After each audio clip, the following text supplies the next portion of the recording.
આ બરફના શિવલિંગ બનાવ્યા છે અહીંયા. તો હવે બધા દર્શન કરવા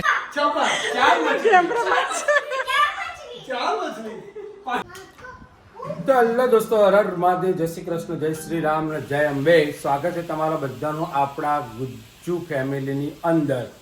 તો આજે છે મહાશિવરાત્રિ. શિવરાત્રિ તો છે પણ મહાશિવરાત્રિ છે આજે. તો મહાશિવરાત્રિની બધાને ખૂબ ખૂબ શુભકામનાઓ.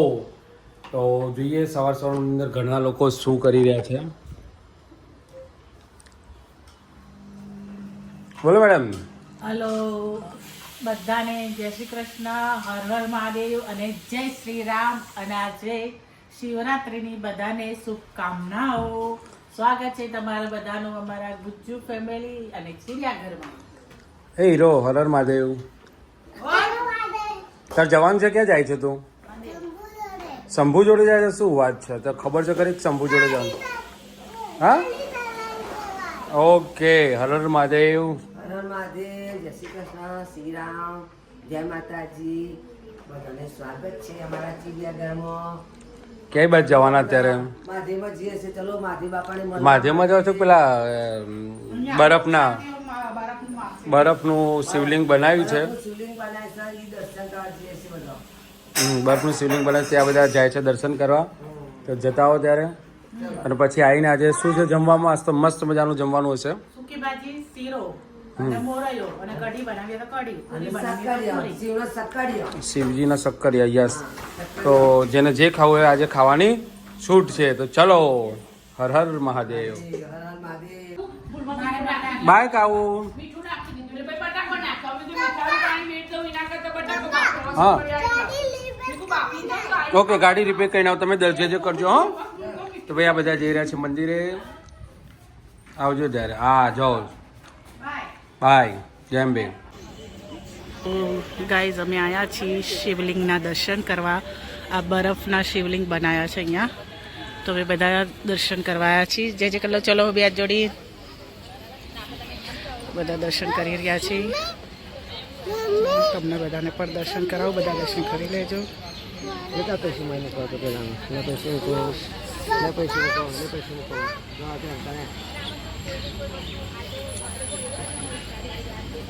લાઈ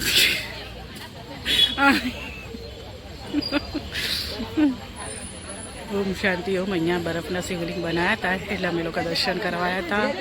અમારા દરેક ફેમિલી મેમ્બરને પણ દર્શન કરાયા છે. બધા શિવલિંગમાં દર્શન કરી લેજો. બરફના શિવલિંગ બનાવ્યા છે અહીંયા. જો ગાઈઝ, આ ચા કેટલા બધા કેળા લઈને આવ્યા છે. બાને એટલી બધી ભૂખ લાગી હતી ને તે કેળા લઈને. શું કહો છો? મારે તો કોઈ હાથ દુખતું નહીં, પણ આ ટેણીઓ ખોળા બેવાનો તો એટલે મેં આપી દીધું.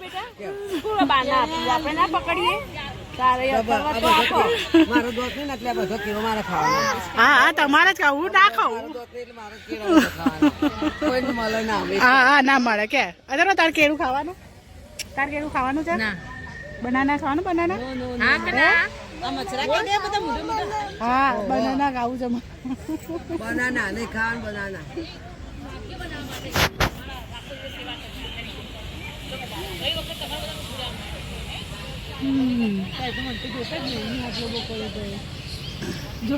તો આ અમારા ચાલ જીતુ કાકા બોલની બનેલી છે. આમ આપણો બધા શું છીએ? એક આત્મા છીએ, બરાબર? આપણે કે મારા હાથ, મારું મોઢું, આ બધું કહેવા વાળું તો કોણ છે? આત્મા છે, બરાબર? આપણે એમ કે આ મારું નામ આ છે, તે છે, પણ એ મારું નામ એ કહેવા વાળું પણ કોણ છે? આત્મા છે. એટલે આપણે બધા મૂળ તો શું છીએ? આત્મા છીએ. હવે આપણે આત્માના પિતા કોણ એ તમને આગળના ચિત્રમાં સમજાવશે. છે. આ છે ને, જે આપણે આત્મા વિશે તો સ્વીકારીએ છીએ કે આપણા ચૈતન્ય શક્તિ છે જે શરીર ચલાવે છે. તેના આત્મા વિશે બધે આપણે ઓળખ માનીએ બી છે કે આત્મા હોય છે. પરમાત્માની સાચું નોલેજ એ આપણે આ ચિત્રમાં દ્વારા ખાલી સમજવાનો ટ્રાય કરીએ કે જેમ પક્ષી હોય તો એના પિતાનું સ્વરૂપ કેવું હોય? પક્ષી જેવું જ હોય ને. પછી પશુ હોય તો એના પિતાનું સ્વરૂપ પણ પશુ જેવું હોય. મનુષ્યના પિતાનું મનુષ્ય જેવું છે. તો આત્માના પિતાનું સ્વરૂપ કેવું હોય? આત્મા જેવું હોય. તો આત્મા કેવો છે? દેખાય જ્યોતિ સ્વરૂપ છે. કોઈ પિક્ચરમાં જ્યોતિ. હા હા, તો તો એ જ્યોતિ સ્વરૂપ છે એટલે પરમાત્મા પણ જ્યોતિ માનીએ છીએ કે ભાઈ પરમાત્મા જ્યોતિ સ્વરૂપ હશે, કારણ કે ખબર નથી. એટલે આત્મા જ્યોતિ તો પરમાત્મા જ્યોતિ. હવે જ્યોતિને યાદ કરવા, એની પર ફૂલ ચડાવવા શક્ય નથી. એટલે જ્યોતિર્લિંગનો આકાર આપી અને આપણે એમને પૂજીએ છીએ, ફૂલ ચડાવીએ અને એમને નિરાકાર સ્વરૂપ એમને યાદ કરીએ. તો એ જ્યોતિર્લિંગ એટલે આ હિન્દુ ધર્મમાં શું કહે, સર્વ ધર્મ માન્ય હોય એટલે આ હિન્દુ ધર્મમાં જ્યોતિર્લિંગ કહીએ. તો મુસ્લિમ ને ક્રિશ્ચન, તો ક્રિશ્ચન શું કહે, God is light, God is light અને ગોડ ઇઝ વન. એટલે પરમાત્મા એક છે અને લાઇટ સ્વરૂપ છે. આપણે જ્યોતિ એ લાઇટ. હિન્દુ મુસ્લિમ ધર્મ શું કહે, નૂરે ઇલાહી, નૂર એટલે તેજ. તો એ પ્રકાશ, તેજ અને લાઇટ. તો ત્રણેય ધર્મવાળા સ્વીકારે છે કે પરમાત્મા જ્યોત સ્વરૂપ છે અને સર્વ ધર્મના પિતા, આત્માઓના સર્વ ધર્મ જેને સ્વીકારે. પછી સેકન્ડ, સર્વોચ્ચ શક્તિ, જેની શક્તિઓની ઉપર કોઈની શક્તિ કામ ના કરે. જ્યારે આપણે બધેથી હારી જઈએ ત્યારે હવે કે તારો જ આધાર છે, એટલે એની શક્તિથી કોઈ ઉપર નથી. પછી સર્વોપરી, એટલે સર્વોપરી એટલે જે કોઈ પણ બધી વસ્તુથી પર છે, જન્મ મરણના ચક્રમાં પણ નથી આવતા, અજન્મા છે. એનું એક એક્ઝામ્પલ કે જ્યારે શિવ મંદિર બનાવે ને તો શિવ મંદિર પહેલાં આખું નીચે બની જાય, પણ ઉપરનો ભાગ ખુલ્લો રાખે, એ ઘુમ્મટ, અને દોરી વાટે ઉતારે. એટલે એ અજન્મા છે, એટલે ધર્મના ચક્કરમાં નથી આવતા. એટલા માટે જ્યાં બાકી અંબામાની મૂર્તિ લઈ જઈએ ને તો કોળેથી લઈ જાય, એટલા ઉપરથી આવે. એટલે એ છે. એટલે ત્રીજું વસ્તુ સર્વોપરી, ચોથું સર્વ જ્ઞાતા, મતલબ સર્વ બાબતથી પર છે પણ જ્ઞાતા છે. આદિ મધ્ય અંતના પણ એમને નોલેજ છે.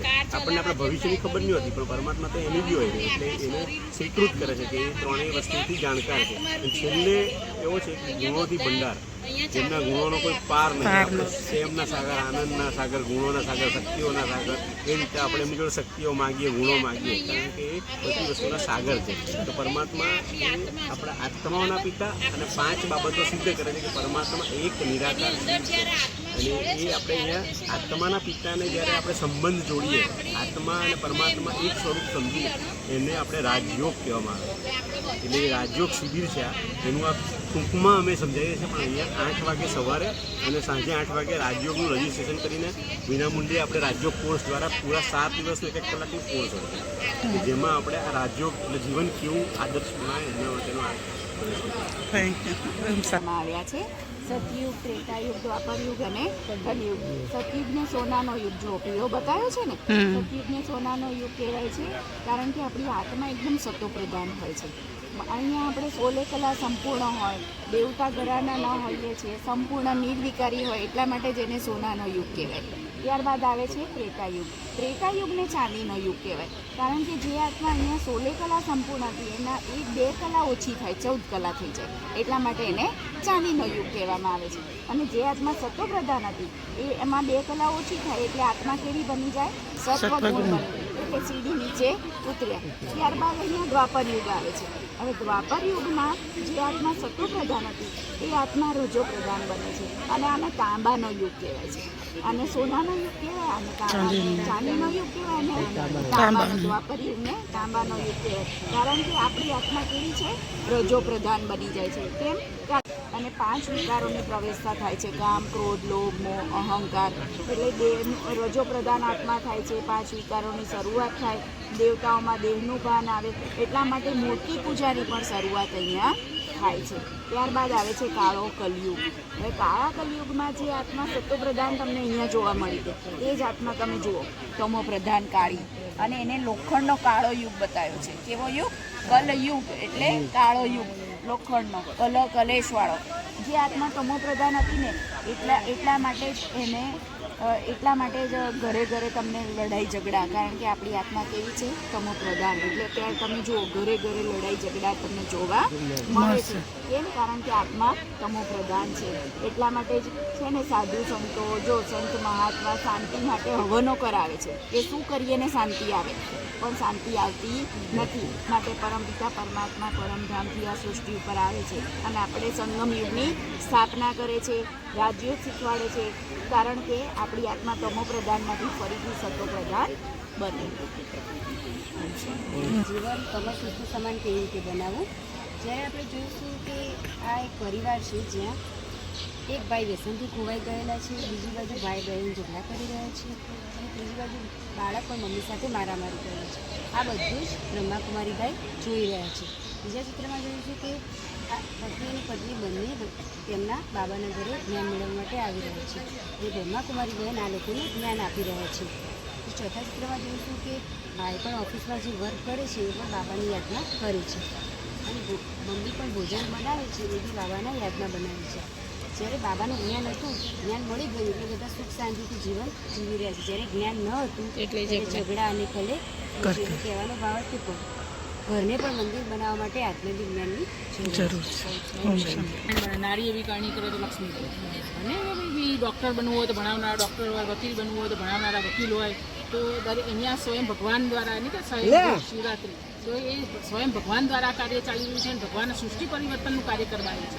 કરતાં ઘર ઘર અશાંતિ દુઃખ અશાંતિ થઈ ગઈ છે અને એક સમય દરેકના આપણે જીવનને સુખ શાંતિ જોઈએ. તો કોઈ એવો સમય હતો કે દુનિયામાં સુખ શાંતિ હતી, ઘર ઘર મંદિર હતું અને દેવી દેવતાઓ મનુષ્ય સાધારણ મનુષ્ય આપણે થઈ ગયા જન્મ લેતા પણ દેવી દેવતાઓની દુનિયા હતી.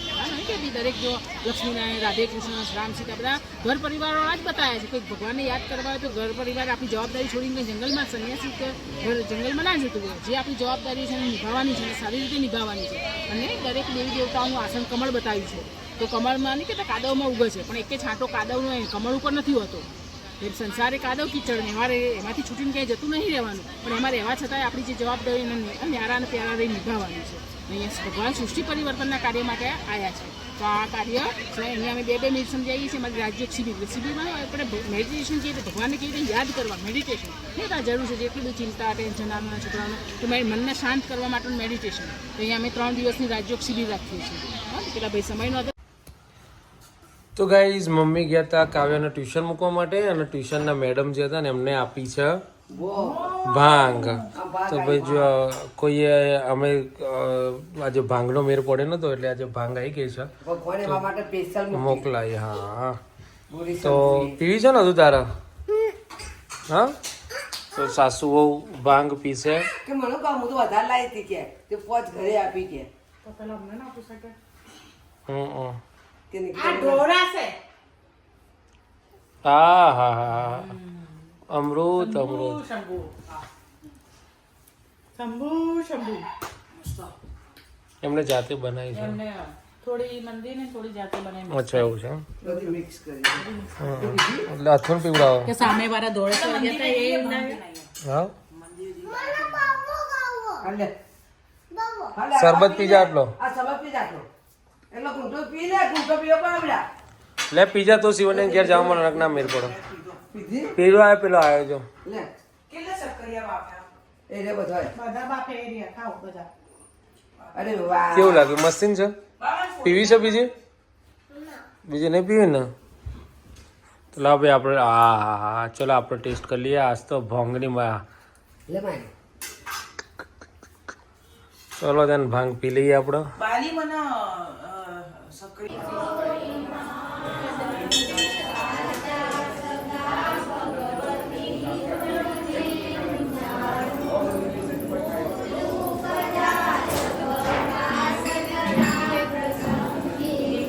તો ગાઈઝ આવી ગયા હતા સેક્ટર 3માં રામેશ્વર મહાદેવમાં દર્શન કરવા માટે. અને આ જે મંદિર છે રામેશ્વર મહાદેવનું ત્યાં આગળ 12 જ્યોતિર્લિંગ અલગ અલગ છે. હા બેટા હા ચલો અહીંયા જો જે કરવાની છે ને અહીંયા હા એ રે અલગ અલગ 12 જ્યોતિર્લિંગની સ્થાપના કરેલી છે અમે.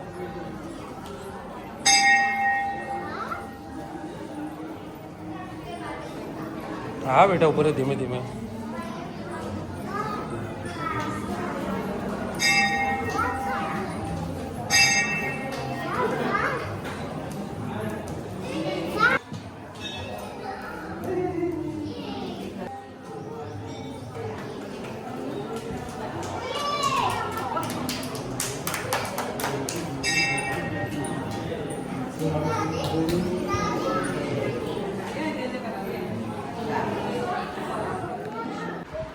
તો ચલો ભાઈઓ મસ્ત મજાનો નાસ્તો ખાવા માટે સોરી નાસ્તો નહીં શું કહેવાય જમવા માટે ફરાળ. તો અત્યારે મેં બનાવ્યું હતું મસ્ત મજાની ફરાળી કઢી અને વઘારેલો મોરૈયો અને શીરો. તો ચલો બધા જમવા માટે આ દહીં છે મસ્ત મજાનું. અને પેલા મેડમ તો ના પાડે છે કે મને ભૂખ નહીં, તબિયત ઠીક નહીં એટલે કે નહીં ખાવું. ઓકે દારા અમે લોકો જમી લઈએ ને ઘરે જ જમીએ ને પણ અમારે ઉતરતો ના આવે કોળીઓ ના તો નહીં જ જતો એમ તું ખાય ને તો હમણાં બધા ખાવાની ઈચ્છા ના થાય એમ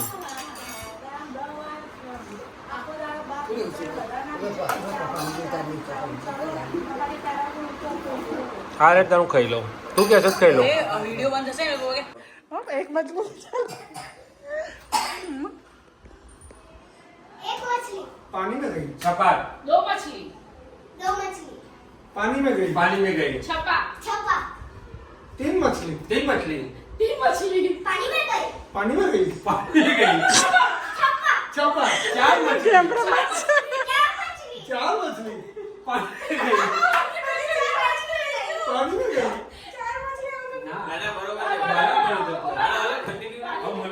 તો ગાઈઝ અહીંયા રમાઈ રહી છે ગેમ અહીંયા બધા ગેમ રમી રહ્યા છે એમાં અમે 3 જણા આઉટ થઈ ગયા पांच मछली પાણી મેં ગઈ पानी में गई पानी में गई पानी में गई પાણી મેં ગઈ बरोबर है પાણી મેં पानी ગઈ में गई આ નહીં તું આઉટ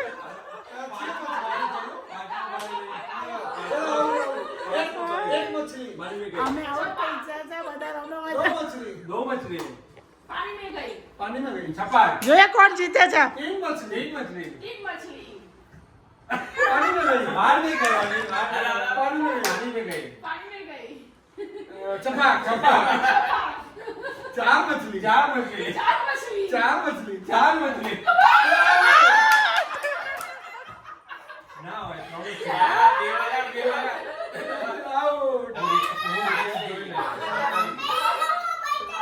હા તમારે ચલો હવે હસબન્ડ વાઈફ રહ્યા છે આ બેમાંથી કોણ જીતે છે એ પાર્ટી આપી દે કાલે દો મછલી पानी में गई મિત્તલ બેન જીતી ગયા છે ચલો માછલી જીતી ગઈ अगर करिए મજા આવી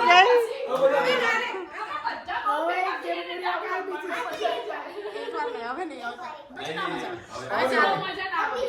કાલે બીજી શોધી લેજો